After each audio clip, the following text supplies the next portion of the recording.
13 अक्टूबर 2018 Arcadia market Gurugram.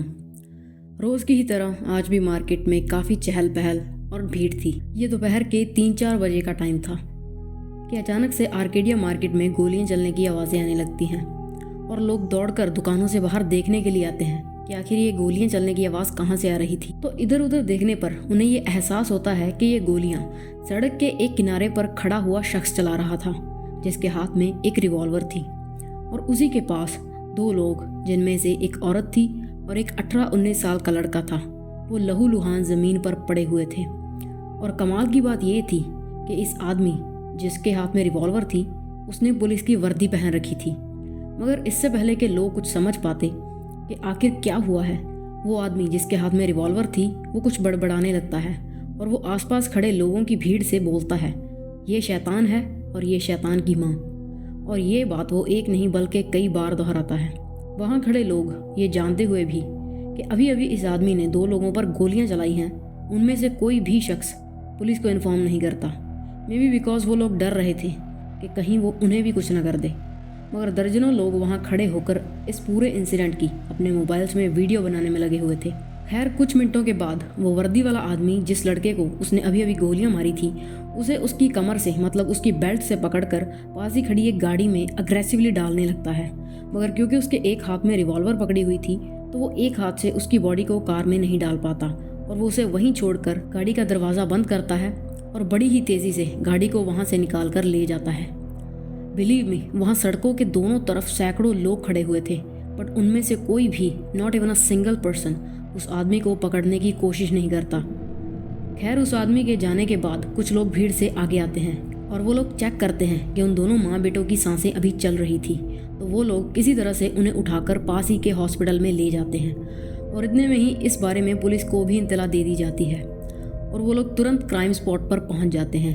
उधर उन दोनों माँ बेटे को उस हॉस्पिटल से गुरुग्राम के ही वेदांता हॉस्पिटल में ट्रांसफ़र कर दिया जाता है क्योंकि उन दोनों की हालत बहुत ही क्रिटिकल थी और अब तक पुलिस ने उन दोनों लोगों की पहचान भी कर ली थी।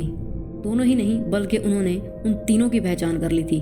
उनको उस पुलिस ऑफिसर का भी पता चल चुका था जिसने उन पर फायरिंग करी थी। दरअसल पुलिस के पास गुरुग्राम के एक सेशन जज की कॉल आई थी कि जिस आदमी ने मार्केट में गोलियां चलाई हैं उसके पास कॉल आई थी और उसी ने उसको इस पूरे इंसिडेंट के बारे में बताया था, क्योंकि जिस औरत को गोलियां लगी थी वो कोई और नहीं बल्कि गुरुग्राम के ही एक सेशन जज कृष्णकांत की 38 साल की बीवी रितु शर्मा थी और जिस लड़के को गोलियां मारी गई थी वो उनका 19 साल का बेटा ध्रुव शर्मा था और जिस वर्दी वाले ने उन पर गोलियां चलाई थी वो उसी सेशन जज का पर्सनल सिक्योरिटी ऑफिसर था, जिसको कि बेसिकली उनकी और उनकी फैमिली की प्रोटेक्शन के लिए अपॉइंट किया गया था। और इस पीएसओ का नाम था महिपाल सिंह, जो कि पिछले तकरीबन 2 साल से सेशन जज कृष्णकांत की प्रोटेक्शन में लगा हुआ था।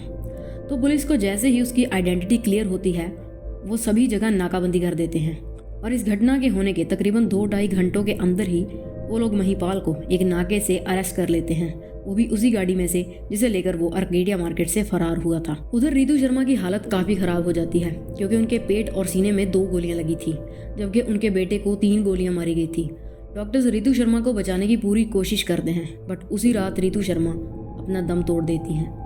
मगर मरने से पहले जब उनकी आखिरी बार अपने पति से हॉस्पिटल में मुलाकात हुई थी तो उसने उन्हें इस पूरे इंसिडेंट के बारे में ये बताया था कि ध्रुव ने महिपाल से कार की चाबी मांगी थी और उसने उन पर गोलियां चला दी। खैर रितु शर्मा अपनी ज़िंदगी की जंग हार जाती हैं मगर उनका बेटा अभी भी ज़िंदगी और मौत के बीच झूल रहा था क्योंकि उसको एक गोली उसके सर में लगी थी। तो इन सब चीज़ों के बीच पुलिस पीएस ऑफिसर महिपाल से अब पूछताछ करना स्टार्ट करती है और पुलिस को कुछ ज़्यादा कोशिश नहीं करनी पड़ती क्योंकि महिपाल सिंह अपना जुर्म बड़ी ही आसानी से खुद ब खुद ही कन्फेस कर लेता है कि उसी ने रितु शर्मा और ध्रुव शर्मा को गोलियां मारी थी।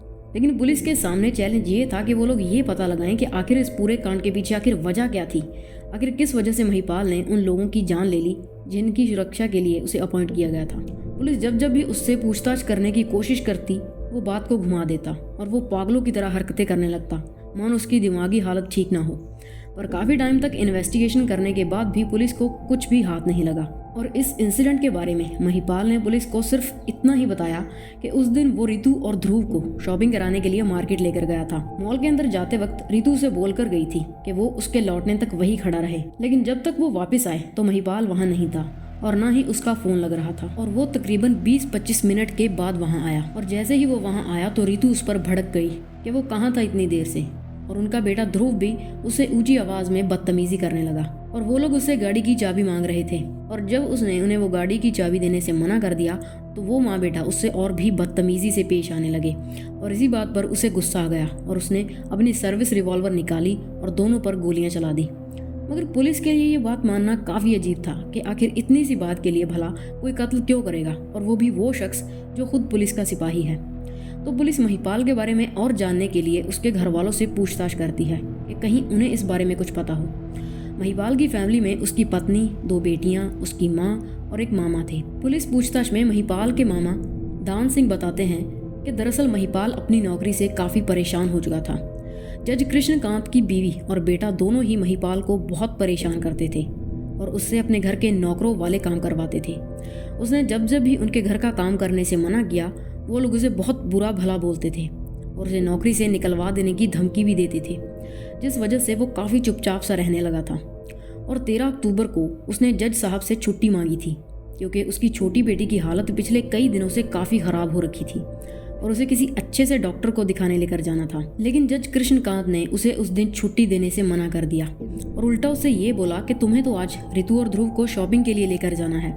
और ये बात जब उसने अपनी बीवी को बताई कि उसे छुट्टी नहीं मिली है तो उन दोनों के बीच भी कहासुनी हो गई कि वो एक दिन भी अपनी बेटी के लिए नहीं निकाल सकता। पुलिस को जब इन सब चीज़ों का पता चला कि कैसे रितु और ध्रुव महिपाल को मेंटली टॉर्चर कर रहे थे तो उन्होंने डॉट से डॉट कनेक्ट करी और उन्हें ये पता चला कि महिपाल के अंदर काफ़ी टाइम से ध्रुव और रितु के खिलाफ गुस्सा भरा हुआ था क्योंकि वो लोग उसे इंसान ही नहीं समझते थे। वो कहीं ना कहीं अपने इस गुस्से पर काबू करके बैठा था, पर 13 अक्टूबर को ये गुस्सा उस पर हावी हो गया क्योंकि उसे अपनी बीमार बेटी के इलाज के लिए छुट्टी नहीं दी गई थी। उल्टा उसे उसकी मर्जी के खिलाफ उस जज की फैमिली को शॉपिंग पर ले जाना पड़ा और शॉपिंग ले जाने पर भी उन लोगों का मार्केट में सबके सामने उसके साथ बदतमीजी करना, इन सभी चीज़ों ने महिपाल को इतना प्रवोक किया कि उसने बिना कुछ सोचे समझे रितु और ध्रुव पर गोलियां चला दी। खैर अब पुलिस को मोटिव भी पता चल चुका था तो वो महिपाल के खिलाफ चार्जशीट कोर्ट में फाइल कर देते हैं। उधर लगभग 10 दिनों तक जिंदगी और मौत के बीच लटकने के बाद आखिर जज कृष्णकांत का बेटा ध्रुव शर्मा भी 23 अक्टूबर को वेदांत हॉस्पिटल में दम तोड़ देता है। ये केस लगभग 2 साल तक लोअर कोर्ट में चलता है और 7 फरवरी 2020 को कोर्ट अपना फैसला देती है और ध्रुव शर्मा और रितु शर्मा के कत्ल के लिए कोर्ट महिपाल सिंह को डेथ सेंटेंस यानी कि मौत की सज़ा सुनाती है। So yeah, this was our today's case. If you find this video informative, please drop a like. You can check out our other videos as well and you can also subscribe for more such content. फिर मिलेंगे।